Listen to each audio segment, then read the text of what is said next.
So good morning, good afternoon, and good evening, guys, based on the time zones you all are coming from.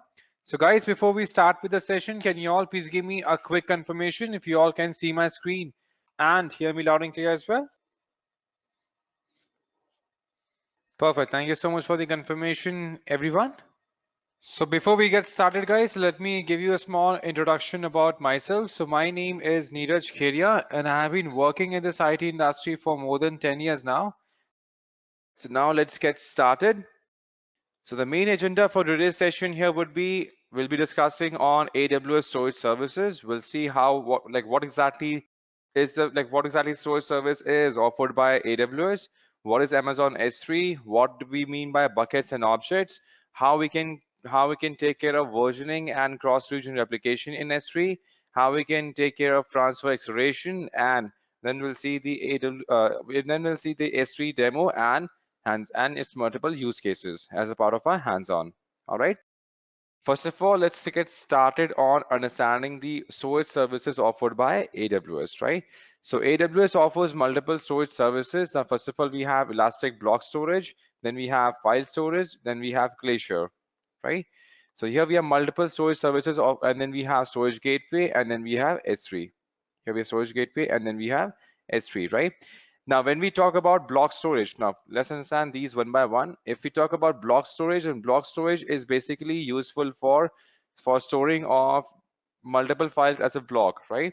Now, block storage will be obviously be used can be used for storing unformatted, or suppose we can say unprocessed or raw data, right? Where multiple data set are being stored as a complete block, right, in different regions, right? So that's why we can store these components as a block, right? File system are used for storing of files, like we said. Now let's suppose here we have multiple file system that we need on a frequent basis, right? Then we can use EFS for that. Then we can use EFS for storing those files which can be used, which we need on a frequent basis, right? Glacier is basically a service offered by Amazon, where Glacier is basically focused on storing archive files, right? That means those files which we do not need on a regular basis. For example, say if a company has records for its financial has its financial records for suppose from 5 years back, right? So obviously company doesn't need those 5 years old financial data on a regular basis, correct? So that financial data may be required in years or any particular use case, especially in multiple years, right? That's why now this kind of data does not need to be accessed on a regular basis or not even months, right? So this can be stored as a part of Glacier service, where these data can be stored. Now, the cost of storing these data will be much lower in Vault because these are not accessed frequently, correct? And then we can store them in this in as a part of S3 Glacier. All right. Now, next we have storage gateways, right? Now, the storage gateways are mostly used for when we are transferring files from our on-premise server. Suppose let's say we have on-premise server here, right? And let's suppose here we have 50 GB of data that needs to be transferred to AWS, right? So now, instead of transferring these files directly to AWS, right? So what we do have something called a storage gateway in between. It's again the main purpose of storage gateway is it simply makes sure the data is transferred smoothly and without any breaks and being uploaded to AWS servers here, right?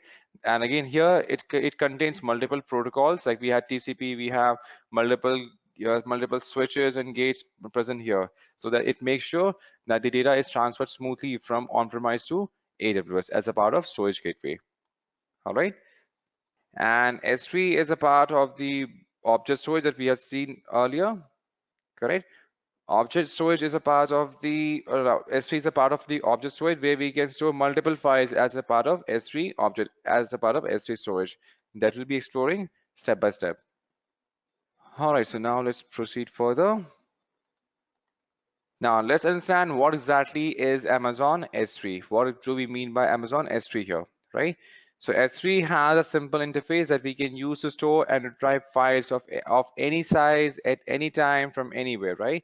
So whenever we want to store any kind of file, suppose we want to store documents, we want to host our static website, we want to store the backups, we want to store logs. So all of these things can be stored inside S3 and inside Amazon S3 storage, right? Now, when we talk about S3, S3 simply means simple storage service. S3 is what? Simple storage service. Simple storage service as a service offered by AWS, right? So it contains three S, and that's why it has been abbreviated to S3, right? So that's why we have 3S here, and that's why we call it as Amazon S3 storage, simple storage service. Right, so now S3 can be used for storing any kind of data. It can be used for storing any kind of data. It is more durable. It is flexible. We can always available at any given point of time. Durable as in, because here we can encrypt the data and make sure our data security is intact. Flexible because we can scale up and scale down the resource exactly as required, right? And we can access the data anywhere from any time. It is available. That is, we can access the data at any point of time. So there's no restriction on the retrieval and storage of data that can be done at any point of time, right? It is cost efficient. That means obviously as compared to other providers for the block storage, it is much cost efficient as compared to the other one, right? Then it is highly scalable as well. It can meet the requirement for us. Suppose if we want to scale up the resources, if you want to scale down, that means if you want to increase the storage or decrease it, then we can do that easily using S3, right? Again, it's more secure because of multiple encryption methods already put in place as a part of S3 storage. All right. Now in S3, we have multiple classes. We have standard, infrequent access, and glacier, right? For example, now let's understand this in a much better way. And for understanding this, let's go back. Let's move to our Picasso mode. Let's move to our Picasso mode here. Now in storage options, we have three classes. In storage options, we have three classes here. We have standard, we have infrequent access called as IA, and then we have glacier, right? So standard in standard class, what we do, we store all the files which we require on a frequent basis, right? For example, let's suppose suppose if we have a website, right? If we have a website, now in that website, we are showcasing the gallery of the recent event. We are showcasing a gallery of the recent events here, right? Now these files needs to be accessed. These files needs to be shown to the users who are on the website on a regular basis, right? Since these are recent files, that means what we can do in the website, we can store all of these images as a part of standard class in S3, right? As a part of standard class in S3, right? Because this needs to be accessed. These needs to be accessed on a frequent basis. That's why we can store this in standard, because in standard, the data can be fetched quickly because it is available 99.99%, right? So the availability of these standards are really high, and it can be fetched within milliseconds, as well. So if we do need to access these files, it can be fetched in milliseconds, and these are highly available, right? So all those files, now this can be PDF documents, this can be static files, this can be any kind of file. And there is no limitation as well there is no limitation in terms of the file that we can store as a part of a standard, right? And we can now in standard, we can store files as low as, so there is no minimum requirement as well. That means we need to have files only for suppose 1 MB or so. We can store files as low as 1 KB as well, right? So you can store files as small as 1 KB as well, right?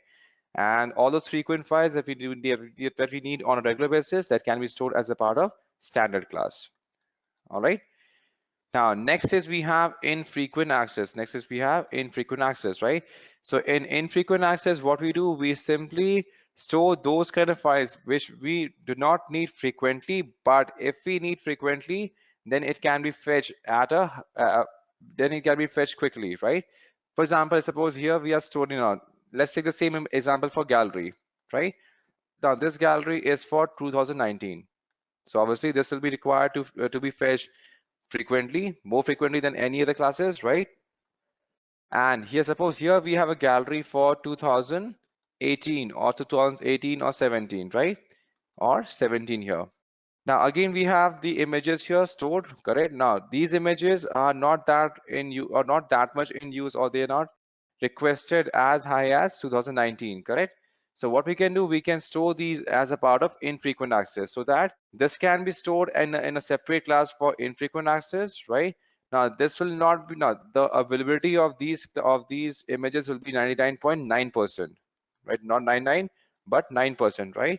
But whenever we need to access these images, we can fetch them easily by using millisecond here, right? So this can help us in, again, making our entire storage more structured, correct? So these are not available as high as frequently as standard, but in any case, if we do need to fetch these data, then that can be done as quickly as possible as well. All right, and all of those files which are not required frequently, we can store these as a part of infrequent access here. All right. Now, and there's a limitation also available, guys. So in standard, there is no minimum duration for which we want to store the file, which we need to store the file for. We can store the file for, suppose, for 1 minute, and then we can remove it as well, right? But in infrequent access, there is a requirement. That means if we move the files to infrequent access, then we have to keep the file in infrequent access at least for 30 days, at least for 30 days, right? That means we can fetch the files, we can do that, but we cannot remove the files once we have moved them to infrequent access at least for 30 days, right? So that's a limitation for infrequent access. So now let's move to Glacier.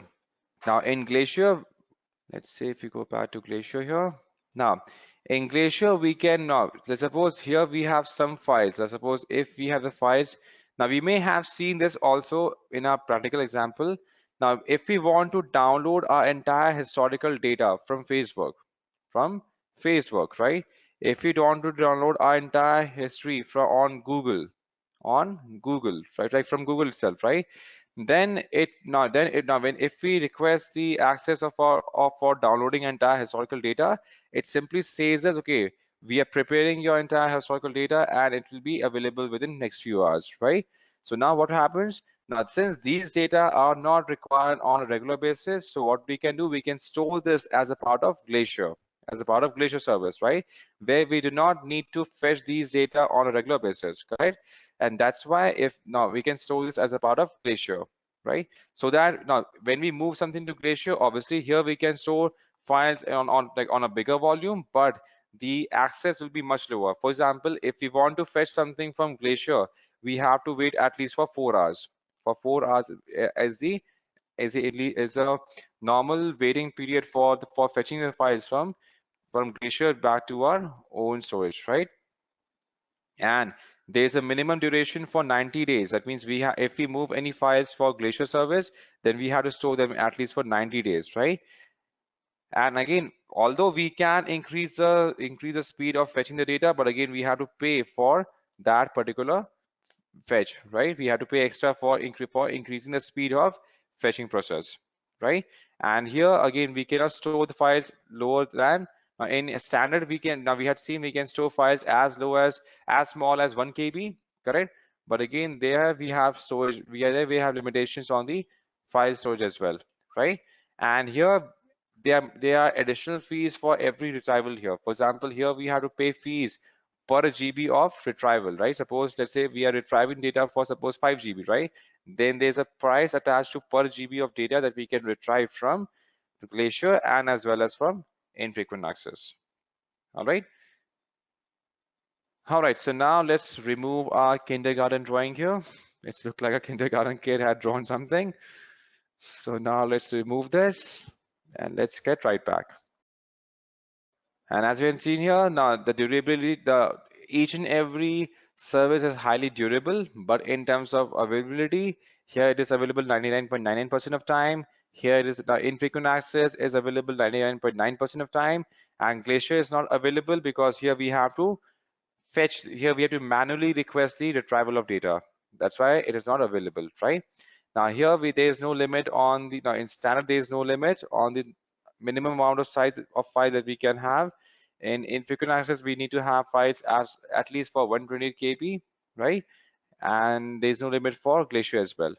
Now, same way in terms of minimum storage duration, there's no minimum period required for standard, whereas for infrequent, we require to store the files for at least for 30 days, and in Glacier, we need to store them at least for 90 days, right? And again, first byte latency, that means in case we are trying to retrieve the files, it can be fetched in milliseconds, right? In infrequent and standard, but in Glacier, it is at least 4 hours, right? And there is no retrieval fee for standard, but there is a retrieval fee per GB for infrequent and for Glacier. All right. Now let's discuss on buckets and objects, right? So in S3, what we have here, we have multiple concepts of buckets, right? So bucket is simply, we can say, a storage bucket, right? Where we store multiple objects with their metadata as a part of bucket, right? So for example, so now here we can create multiple buckets. For example, here we can create multiple buckets here, right? So bucket, we can say it works like a container. Bucket here works like a container here, where all the media files, for example, let's suppose here we have audio files, here we have video files, here we have some PDFs, here we have suppose any website for the entire HTML files of the website, right? So all of these are referred as objects here, right? So bucket, we can say bucket is referred as a container which will house all the objects stored inside that particular container itself, on inside that bucket itself, right? And in one S3 storage, we can have multiple containers. We can have multiple buckets, right? So as a limitation here, now one account here is offered 100 buckets. That means we in one account we can have hundreds of buckets, and then we can have 20 buckets defined for one region as a part of a free account for AWS, right? So here we can have 20 different buckets, right, stored in a single region, right? And then each and every bucket can store its own type of files, right?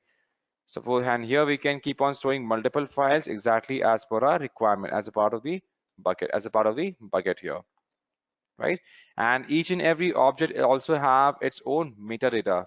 Now, when we say metadata, it simply includes all the keys, all the versions, all the title, description, and every kind of metadata is also stored along with objects as a part of the bucket here.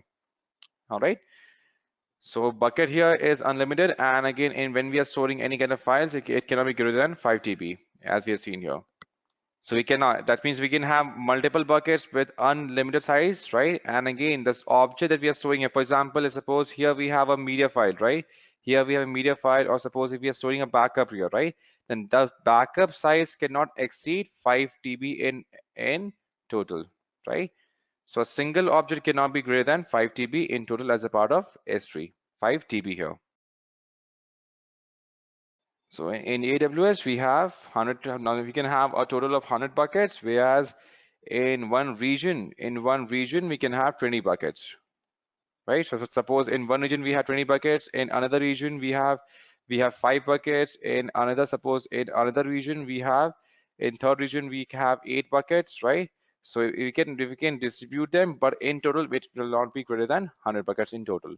All right. All right. So now let's move forward. Now, next is we have versioning and cross-region replication. Okay, first of all, let's see, before we move to the versioning here, let's see how we can get started as a part of our hands-on on creation of multiple buckets and objects, right? So let's go ahead and do that. Now, first of all, we need to log into our console for AWS. So here we can log into our console. Let's do it.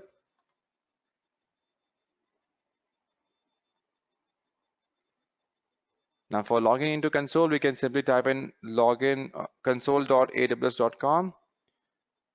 So here we have to enter the MFA code for our account. Let's enter it. Now once we log into our AWS, this will be the dashboard that we will be looking at. So now we can use the search bar. We can use the search bar here, or we can use the search bar available on top as well as a part of S3, right? As a part of services. So here we can search for service named as S3. So here we have S3 service available. And now this will take us to the simple storage service dashboard, where we can see the list of all the buckets that we already have in place here, right? So here we can see we have the list of all the buckets that we have already created, or in case we have no bucket created, or if we want to create a new bucket, then we can simply tap on this option which says create bucket, right? So let's click on it.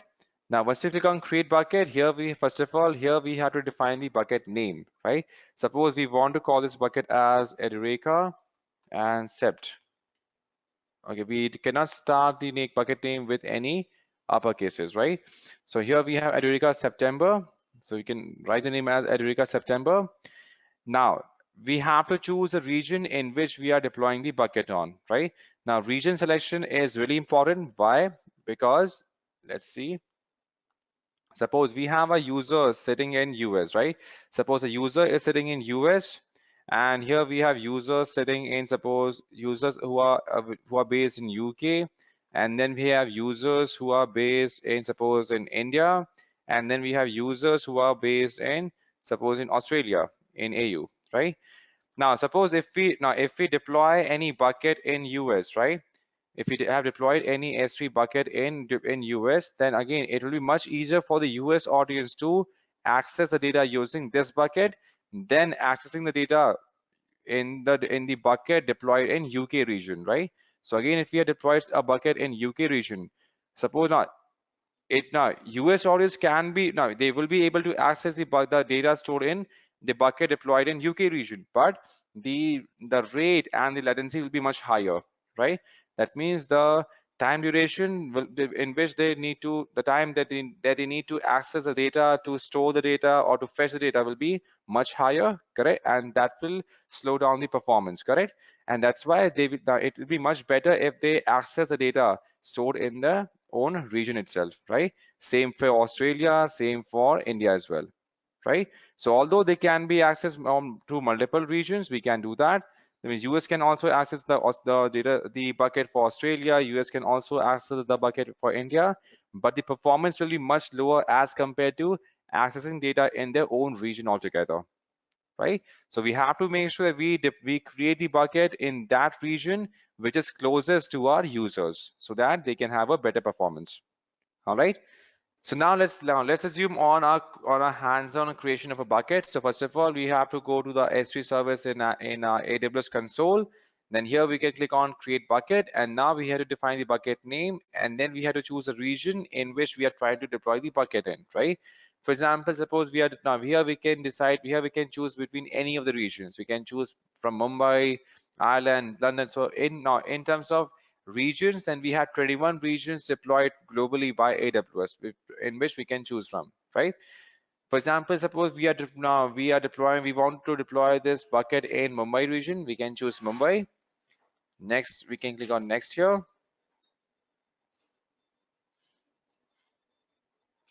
Now, if we want, we can again keep all the settings by default. Now here we can decide if we want to block all the public access. Suppose if we want to make this entire bucket private, then we can keep it private, or if we want to allow or if we want to allow the access to the public for this bucket, then we can remove the public access from this part, right? Now, first of all, now here we can block all public access. Now in this option here, we can block the public access to buckets and objects granted to new access control list, right?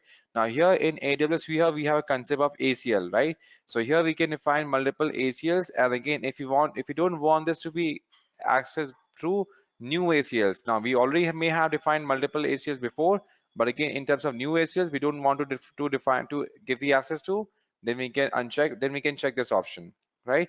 If we want to block the access to our bucket through through any of the ACL, then we can choose this option, right? Now, and third one is if we want to block the access to the bucket granted through new public bucket policies. Now here we have multiple policies that we can attach to any user or any group, right? Suppose if we want that any new user having a new policy attached to them, right? Now we don't want this bucket to be allowed to the access to those new users and new policies, then we can attach it, right? And again, if we don't want this to be accessed by any user having any kind of public policies for bucket, then we can uncheck this one as well. Now once we are done, then here we can review all the settings that we have done for the bucket, and now click on create bucket. So as you can see here, now we have the bucket created that we had deployed as a part of our S3 bucket, right? So here we have the bucket named as Edureka September, in which we can start uploading files, right? We can start adding files to our bucket that we have created. So now we can click on get started. And now we can start adding any files here. For example, let's click on add files. So now we can go ahead and choose any files here. Let's do that. Okay, let's say we do one thing. Let's upload our any of the files that we want to upload here. Let's suppose here we are trying to upload one particular file that we have, a small file that we have which contains a small application, right? Let's suppose we want to upload this zip file here, right? Next is we can define the ownership. That means the access that we want to grant to this particular user, right? Now here we have multiple storage classes that we have discussed, right? So by default we have standard, and then we have 3 levels of infrequent access, right? So these are 3 levels of infrequent access. We have intelligent tiering, then we have standard IA, and then we have one zone IA, right? And then here we have multiple glacier service. All right. And then we have multiple glacier service. So if we want, we can choose between any of the classes here. Suppose if you want to start by standard, click on next, and now we can click on upload. Now, as you can see, as soon as we have clicked on upload, now the file is available as a part of bucket object here, right? So same way we can again here, if we want to create multiple folders, we can click on create folder.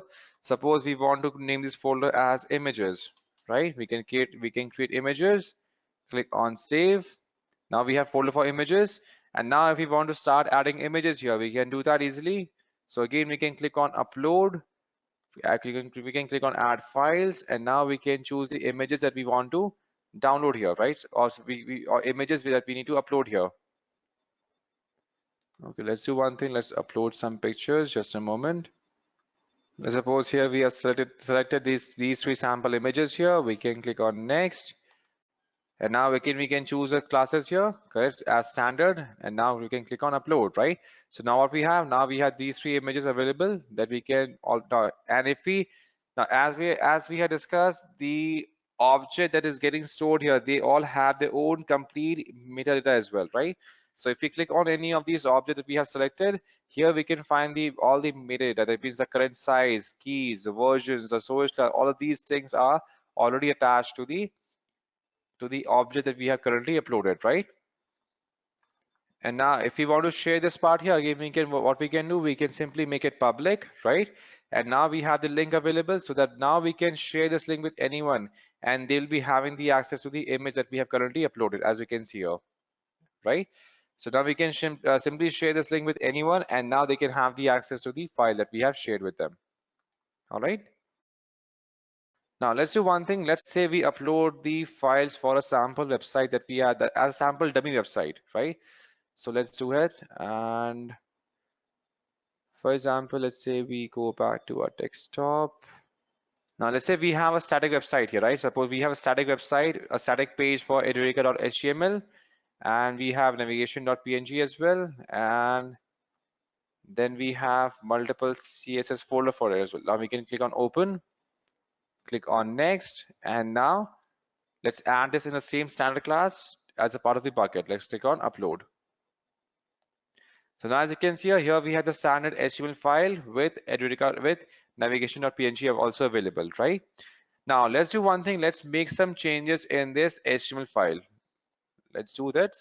Let's go back to our folder. Let's make some changes for this Edureka file in our HTML. As you can see here we have a simple file, right? So here we have dummy website that we have created as a part of as a dummy website, right? And now let's suppose we do one thing. We do make some changes in this file. Let's say we add another. Let's say we add one thing else. Let's suppose we add any particular paragraph. For example, sample paragraph, right? We have a small change. Now let's do one thing. Now let's upload the file back to our AWS, to our S3 bucket, right? Again, we can click on upload. Now, as you can see here, we have the file already available. Now we have made some changes, and now we are uploading the same file again, right? Add files. Again, we can save the file. As you can see now, this is currently updated, right? So we can upload this file, click on next, the same class as standard, and now upload. Okay, why this will not work? Because first of all, we have missed on enabling version first, right? So first of all, before we can maintain versions, we do have to make sure that we enable versioning in our bucket, right? So how to do that? First of all, you have to go to properties. Now in properties, we have a property enabled here, right? So here you have a property named as versioning, right? So we have to open this up, and now here we can click on enable versioning, correct? So now if we click on enable versioning, then save. Now remember, we have to enable versioning for keeping the record of the versions in this bucket, right? Without this, versions will not be maintained. All right, guys. So here we can enable versioning in the properties tab. Once we have enabled this, now we can come back to overview. And now let's make the same change again. Now suppose again, if we go back, if we add, suppose again, another paragraph, right? We are learning S3 storage, or just S3. We save it. Now let's go ahead and upload the same file. It is currently updated. And now click on next. We choose the same class and now upload. Now as you can see here, now this file has been uploaded, has been updated, right? And now if we want to see the previous file, the previous version of the same file that we had uploaded, for seeing that, what we can do here, we on top we have an option called as versions, right? So after we enable version, we will be seeing this option as a part of our S3 bucket, right? So to see the previous version, we can simply click on show, right? And as you can see here, now we had two versions of HTML, Edureka.html, and then we can see this as a version. So this is the latest version, and this is a previous version that we had uploaded. All right. Now let's suppose if we have to host a static website, then what we have to do, we have to go to back here in properties. We have to enable something called as static website hosting, right? So we have now this will enable us to host any static website. Again, not dynamic, but static website in S3 bucket, right? So here we can click on use this bucket to host a website. Now here we have to define the index document. When we say index document, we simply mean the root file, or we can say the home page, right? For example, in our S3 bucket, we had uploaded 10 files. We had uploaded 10 files there, right? Now suppose we have 10 HTML files. Now which file will be treated like a home page, right? That page has to be defined as an index document, right? So currently, suppose if we want edureka.html to be treated like a home page, right? Then we can mention this as index document, correct? Error document is just like we have 404 pages, right? Suppose and if any error happens, then which page should be treated like a 404 page? Then we can define here. Currently, we don't know, we don't have that page created. Then again, if we would have, then we could have mentioned this, right? Suppose if we do have a page called 404.html, then we could have added this as an error document, right? And now click on save. So now what we have done, now we have enabled static website hosting as a part of our S3 bucket, right? And now we can combine this with another service that is CloudFront. So now what we can do, now once we have this one created, now we can go back to our versions here. Now suppose here we have the website here, right? Here we have the website. So now if we want to see this website in live preview, what we can see here we have, now here we can click on the file, and now we have the static website being deployed, right? As a part of S3 storage here, as a part of S3 storage here, right? And if we want to see the again, if we want to deploy this, this website using a temporary URL offered by AWS, then we have another service. Which is called as CloudFront, right? So here we can look for the service named as CloudFront here, right? So CloudFront is basically a content delivery network offered by AWS. So here let us open that. And again, if you want, we can click on create distribution, get started. Now here we can choose the default name. Now here it will be the same. Now here it will be the bucket in that we have created, right? So we had the bucket in as Edureka September 3, right? And now we can now we simply have to choose the default bucket name. Everything else will remain same. We don't have to worry about changing these things as we'll be discussing these things when we start our journey on AWS, right? So once we are done, we can simply scroll down and click on create distribution, right? So as you can see here, it may take some time to deploy this, but once we have this one deployed here, right, then we'll be getting the URL. As you can see, then we'll be getting the domain name, And whichever, now if we want to share this with anyone, we can simply share this domain name, and this will be hosting our static website. Correct.